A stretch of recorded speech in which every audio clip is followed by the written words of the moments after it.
as well. And interestingly, the country that I loved the most was Uganda. And why did I like Uganda very much? Uganda is a small country of about 30 million people, maybe going to 40 now. And uh, the scenery is unimaginable, it's heavenly. The land, the soil is red. There are birds, exotic birds and animals coming to the cities, and trees, and everywhere is so natural and so beautiful. The houses are very well kept, and they are often painted with quality paint, and they stay bright. Not like some countries where they just build a house and never maintain, but many houses are built with brick and they are fresh, they look fresh. And then the the economy is good. It's averagely good. People live well in the country, and people are friendly. We are very, very friendly in Uganda. There is a social life that is. We've got nightclubs like what you have in Las Vegas. There are music concerts that take up to 200,000. The last show I did in Uganda we had about 200,000 people with Ake and Popo, Ejike, Ake and Popo. About 200,000 audience in 4 stadiums. And the people are enthusiastic. And the nightclubs, I think there were about 2,000 nightclubs then. That was over 10 years ago. I'm sure it's increased in number now. And nightclubs were important. People went to work and went from work to nightclub.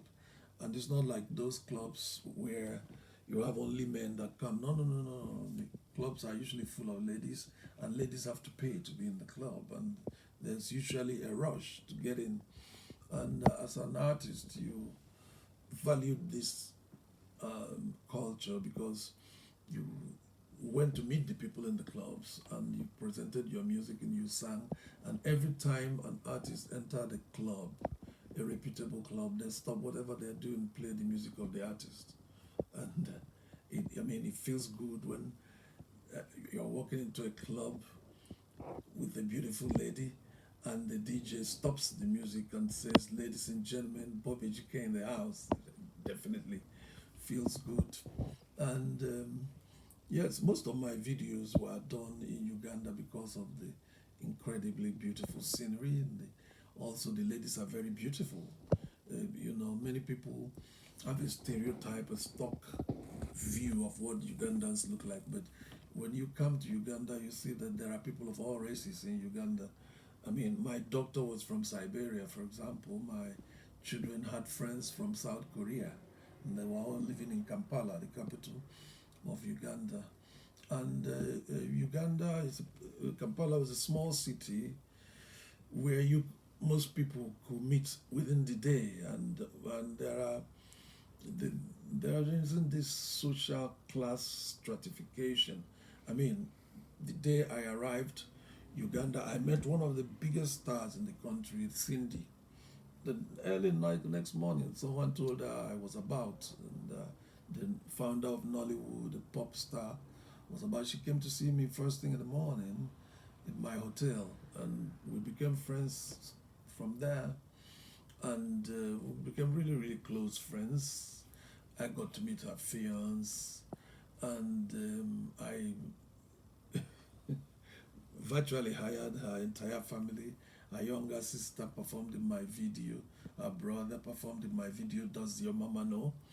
And her sister and her ex-boyfriend repainted my studio.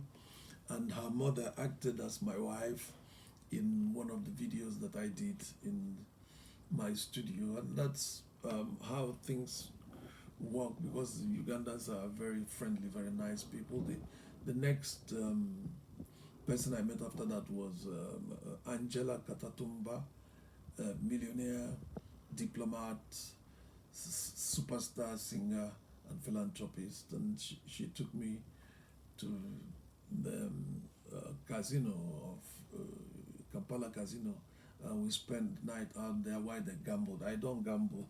Yes, I do, but I gamble with music, because when you record music and you mm, sponsor a video and you sponsor your promotion, that's gambling, because there's no science that can say which song is going to sell. I have spent $20,000 to make a music video. There are people who look at it and say, "What's this?" So that's what you see. Sometimes you just shoot yourself in a video and it goes viral. You put nothing in it, so no one can tell you that this is it or that is that. People just guess. When you go to the office or the recording establishment of a record company, if you go behind, you usually see heaps and heaps of unsold records that you don't know about. Even from very popular artists, and you say, how did this happen? Because even the executives don't know what to sell. Anyway, that back to the point of Uganda. I loved the birds, exotic birds, huge birds, incredible birds, all types, and they were out there in the beaches and in the streets. And there were many beaches. The Victoria Lake entangles the city, waves every part of the city, so there are beaches everywhere, and especially around Entebbe, Gaba Beach. It's a wonderful place, and the animals also. I went to visit them at the Mburo Park and other wild parks in the country, and then the food. Matoke is a blend between plantain and banana, I think, and that's mashed with. You can eat it with everything, with pea soup, with goat meat stew, with just about everything, and then it's delicious and fresh. And the fruits in Uganda have a special taste. Also, I enjoyed the crickets. The first time I tasted them, I vomited, but with time, I could see that this was a delicacy, and and the social life was incredible. When I bought my first SIM card, my driver, who was also a friend then, told me, "Boss, you are going to throw away this card. Why don't you buy like five?" I said, "Why?" He said, "Because you're going to throw it away because the girls are going to be calling you day and night." I thought he was joking. I could hardly sleep. I had to switch off my phone. You get this phone call by 2 a.m. I say, "Hello, my name is Irene." I say, "Hello, Irene. Who are you?" I say, "It doesn't matter. I just want to say that I love you. I love you." Oh my God, it's 2 a.m. And then I had four bodyguards, and they also doubled as costumiers, so they dressed me up in seconds. If I was on stage, if I stepped behind the stage, I'd be dressed up in a few seconds, and I come back on stage a different person. And I love these boys, and they were wonderful. Ugandans are generally peaceful people. They're quiet. They don't make noise. I used to come in with my driver in my SUV and to my gate, and I said, "Blow the horn, please. I'm in a hurry." He said, "No, no, no, no, no." They will hear the car, the revving of the engine, and they will come and open the gate. "Oh my God, I'm hungry. I need to get inside." "Oh no, no, the gate man will hear." They don't like to blow a horn in Uganda. Uganda is like Europe. Ugandans are like black Europeans. You can never hear their voices rise. Never. If you upset them, they laugh. And 2 weeks after I came to Uganda, I received a convoy of military vehicles, and that took me to the State House, just next to the office of the president. And I was talking with the second most powerful man in Uganda, the General Eliton Wine, and he wanted me to assist him in a project to start a film industry in Uganda called Uganda. And we hit it immediately. It was very pleasant fellow, and we um, became intimate friends. And we worked together on this project. Basically brainstorming, giving them ideas on how we did Nollywood. I made the first film that started Nollywood, Echoes of Wrath. And so I'd been in over 150 movies, and I'd written a lot of films myself and been in production. So I um, spent a lot of my years in Nomo Gallery. That's the gallery of the General Eliton Winner. And I mean, everything about Uganda was wonderful.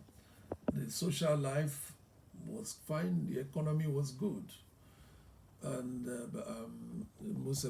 President Museveni had enacted the fastest development in human history in Uganda.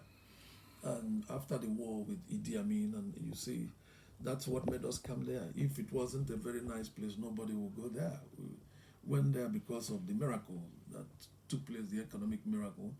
The Asians were brought back, and they anything you can buy in London, you can buy in Kampala too. And so, and it's a multi-racial city, one of the few multiracial cities in Africa.